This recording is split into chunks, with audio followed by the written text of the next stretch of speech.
पाकिस्तान में कोरोना के मरीजों में तेजी से इजाफा हो रहा है। वजीर आजम के मुआविन बराए सेहत डॉक्टर फैसल सुल्तान ने बताया कि सिर्फ चंद दिन में मुस्बत केसेस का तनासुब तकरीबन दुगना हो गया है। के केसेस में पाकिस्तान में इजाफा होता चला जा रहा है और पिछले चंद दिनों में इस तादाद में तेजी से इजाफा हुआ है। कोविड के केसेस दरियाफ्त हो रहे हैं, उनमें इजाफा हो रहा है।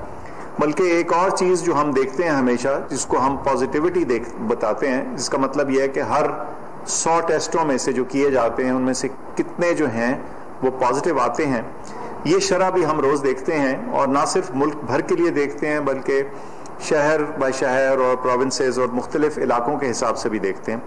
तो इस शरह में भी एक लगातार इजाफा आया है। बल्कि मैं आपको बताता चलूँ कि पिछले चंद दिनों में ही ये डबल हो गया है। 4.5% से लेकर बढ़ के अब ये तकरीबन 9.5% के करीब आ चुका है। अब ये बड़ी अलार्मिंग सिचुएशन है।